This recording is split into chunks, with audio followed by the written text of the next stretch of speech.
बोलिए राधा रमण लाल की जय। बांके बिहारी सरकार की जय। सदगुरुदेव भगवान की जय। भागवत महापुराण की जय। व्यास भगवान की जय। सुखदेव भगवान की जय। जय जय श्री राधे श्याम। पंचम दिवस की भागवत कथा कैसे बोलें, यह हम सभी ऑडियो क्लिप के माध्यम से श्रवण पान कर रहे हैं। पंचम दिवस में क्या बोलना है, यह हम सभी नोट्स के माध्यम से प्राप्त कर रहे हैं। तो आज मैं आपको पेज नंबर 66 से लेकर 68 तक लिख करके भेज रहा हूं। आज जो भी मैं आपको नोट्स में लिखकर भेज रहा हूं उसको कैसे बोलना है, इस ऑडियो क्लिप के माध्यम से श्रवण पान करिए। आज मैंने ज्यादा नहीं, केवल 3 पेज ही लिखकर भेजा है। धीरे धीरे हम अपनी कक्षा गति से चल रहे हैं, लेकिन सारे पॉइंटों को क्लियर करके चलेंगे, एक भी पॉइंट छोड़ेंगे नहीं। तो बहुत सूक्ष्म चर्चा आज की, चलिए श्रवण करते हैं। बड़ी सुंदर सी चर्चा है भगवान की बाल लीला की। कहते हैं, भागवतकार कहते हैं, एक समय की बात है कि एक दारभकमादाय श्वांकमारोप्य भामिनी प्रश्नोत्तम पाययामास स्तनं स्नेह परिप्लुता। एकदारभकमादाय श्वांकमारोप्य भामिनी प्रश्नोत्तम पाययामास स्तनम स्नेह परिप्लुता। एक दिन की बात, मैया जसोदा जी अपने प्यारे लाल जी को अपनी गोदी में लेकर बड़े प्रेम से स्तनपान करा रही थी। श्री लाल जी मैया के पयोधर का पान कर रहे थे। ठाकुर जी ने मैया के पयोधर को कसके पकड़ लिया और भगवान ने पेट भर के दुग्ध पी लिया, किंतु उसके बाद भी भगवान ने मैया के पयोधर को नहीं छोड़ा।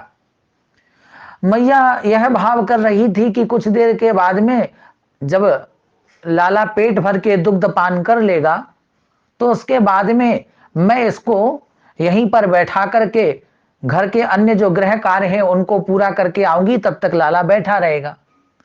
किंतु ठाकुर जी ने पेट भर के दुग्ध पान तो कर लिया, पर मैया का पयोधर नहीं छोड़ते हैं। ठाकुर जी मां की गोदी में अभी बैठना चाहते हैं, लेकिन मैया विचार कर रही कि लाला कब हमें छोड़े और कब हम घर जाकर के अन्य कार्यों को पूर्ण करके आए। तो भागवतकार कहते हैं, प्रीति प्रायस्य जननी सा तस्य रुचिर स्मितम मुखम लालयति राजन जृंभतो ददृशे इदम। प्रीति प्रायस्य जननी सा तस्य रुचिरस्मितम मुखम लालयति राजन जृंभतो ददृशेदम। मैया ने विचार किया कि मैं लाला को कुछ देर यहां छोड़कर अपने गृह कार्यों को पूर्ण करके आऊं, इसलिए मैया ने क्या किया, भगवान के मुस्कान युक्त मुख को पहले तो चूमा और फिर भगवान के मुख को चूमकर उन्हें धरती पर बैठा दिया। मैया जैसे चलने को हुई तो लाल जी ने विचार किया कि मैया तो मुझे अकेले छोड़कर जा रही है, किंतु मुझे तो अभी मैया की गोदी में अधिक समय तक बैठना है। मैं तो मां जसोदा की गोदी में बैठकर अभी और स्तनपान करना चाहता हूं, दुग्ध पान करना चाहता हूं। अभी मैं मां जसोदा की गोद में बैठकर उनका स्नेह और प्रेम, उनका वात्सल्य पाना चाहता हूं, लेकिन मां मुझे छोड़कर जा रही है। भगवान का मन नहीं है मैया को छोड़ने का, पर मैया भगवान को छोड़कर जा रही है। बंधुओं, एक बात का निवेदन करूं, जब हमें कोई वस्तु सहज आसानी से प्राप्त हो जाती है ना, तो हमें उसकी वैल्यू, उसकी कीमत समझ में नहीं आती। मान लीजिए कि जैसे गरीब आदमी है, तो गरीब आदमी के लिए एक स्वर्ण की चेन बनवाना एक बहुत बड़ा सपना होता है। क्यों? क्योंकि उसको पता है कि उसके महीने की इनकम जो है वो 10,000 रुपए है, और एक चैन यदि वो बनवाएगा आज के समय में तो 60-70 हजार से कम की चैन भी नहीं बनेगी ठीक ठाक गले में पहनने वाली। तो 10,000 कमाने वाला, मंथली जिसकी 10,000 इनकम है, उसको कड़ी मेहनत करनी होगी, तब वो चैन बनवा पाएगा, तो उसको स्वर्ण के चैन की कीमत समझ में आएगी। और वहीं पे एक ऐसा व्यक्ति जिसकी पर मंथली की इनकम 1 करोड़ है, 1 करोड़, उस व्यक्ति के लिए एक चैन क्या महाराज, वो 10 चैन भी खरीद ले तब भी उसके लिए उसकी वैल्यू नहीं होगी। क्यों? क्योंकि उसकी पर मंथली की इनकम 1 करोड़ है। तो वो ऐसी 1-1 लाख की 10 चैन खरीद सकता है, तो उसके नजर में वैल्यू नहीं है, क्योंकि उसके पास अधिक धन है। और अधिक धन है तो स्वर्ण की चैन एक नहीं 10 खरीद लेगा सहजता से, सरलता से, तो उसको स्वर्ण की चैन की कीमत समझ नहीं आती। लेकिन वही जो 10,000 रुपए पर मंथली कमाता है, जिसने मेहनत से एक चैन बनवाई, उसको उसकी कीमत समझ में आती है। तो भगवान विचार कर रहे हैं कि मैया जसोदा को मैं सहज ही प्राप्त हो गया, इसलिए मैया को मेरी कीमत समझ में नहीं आ रही। जरा विचार करके देखो बंधुओं, जो नारायण अपने संकल्प मात्र से ही संपूर्ण सृष्टि का सृजन कर देते हैं, वह परमात्मा जसोदा मैया की गोदी में बैठे हैं, और जसोदा मैया भगवान को छोड़कर घर के अन्य कार्यों को पूरा करने के लिए जाना चाहती है। भगवान मैया की गोदी में बैठकर अधिक समय तक उनका प्रेम, उनका स्नेह पाना चाहते हैं। परमा जसोदा भगवान को छोड़कर संसार की ओर भाग रही है, गृह कार्यों को पूर्ण करने की इच्छा से जा रही है भगवान को छोड़कर। भगवान ने विचार किया, लगता है अपनी मैया को मुझे बताना पड़ेगा कि जिसको वो अपनी गोद में बैठा रखी है वो कोई साधारण नहीं, वो संकल्प मात्र से संपूर्ण सृष्टि का सृजन करने वाला नारायण है, बताना पड़ेगा। तो भगवान ने लीला कर दी। भगवान ने क्या किया बंधुओं, जैसे ही मैया जसोदा ने भगवान के मुस्कान युक्त मुख को चूमकर उन्हें धरती पर बैठाया ना, तो बाल कृष्ण लाल ने उसी समय एक जम्हाई ली। और जब भगवान ने जम्हाई ली तो अचानक मैया जसोदा की जो दृष्टि है वो भगवान के मुख पर पड़ गई। जैसे ही मैया ने भगवान के मुख को देखा, भागवतकार कहते हैं, खम रोदसी ज्योतिरनीकमासाः सूर्येन्द्रवह्नि शशनाम्बुधीश्च। खम रोदसी ज्योतिर्नीकमाशाः सूर्येन्द्र वह्नि शशनाम्बुधीश्च। मैया ने भगवान के मुख में क्या देखा? मैया ने भगवान के मुख में आकाश, अंतरिक्ष, ज्योतिर्मंडल, दिशाएं, सूर्य, चंद्रमा, अग्नि, वायु, समुद्र, द्वीप, पर्वत, नदियां, वन और समस्त चराचर प्राणियों के दर्शन कर लिए।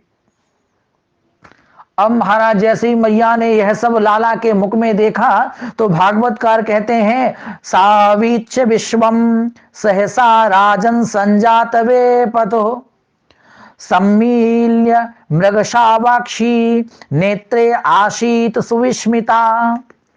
सावीच्य विश्वम सहसा राजन संजात वे पथो सम्मील्य मृगशावाक्षी नेत्रे आशीत सुविस्मिता। शावीच्य विश्वम सहसा राजन संजात वे पथो सम्मील्य मृगशावाक्षी नेत्रे आशीत सुविस्मिता। सुखदेव जी कहते हैं, परीक्षित, अपने लाला के मुख में जब मैया ने सारा जगत देखा तो मृग शावक नैनी जसोदा जी का शरीर कांप उठा। यह मैं क्या देख रही हूं? मेरे लाला के मुख में नदी, पर्वत, सारा ब्रह्मांड, यह कैसे हो सकता है? मैया चक्कर में पड़ गई और भगवान के मुख को देखते देखते ही माता यशोदा का शरीर कांपने लगा और मैया जसोदा ने नेत्रों को बंद कर लिया। जैसे ही मां जसोदा ने अपने नेत्रों को बंद किया, मेरे ठाकुर जी ने विचार किया, कहीं यह सब देखकर मेरी मैया जसोदा मूर्छित अर्थात बेहोश ना हो जाए।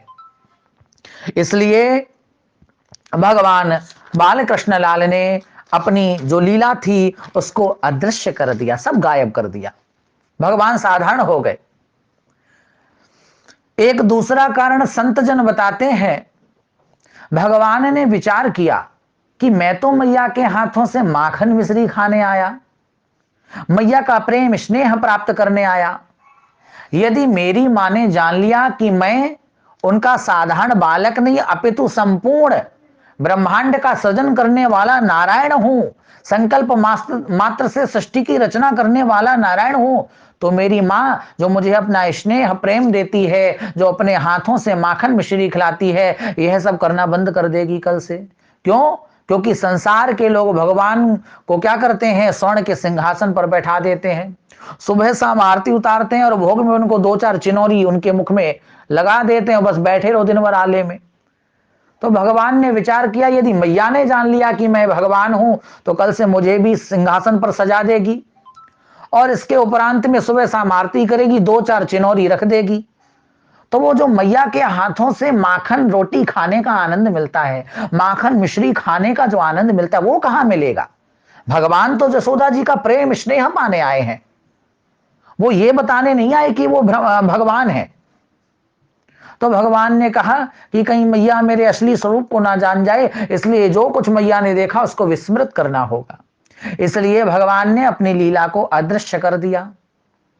कुछ समय के पश्चात मैया जसोदा के नेत्र खुले तो लाला के मुख को खोलकर पुनः से देखने लगी कि अभी अभी जो मैंने देखा था वो कोई सपना था या हकीकत।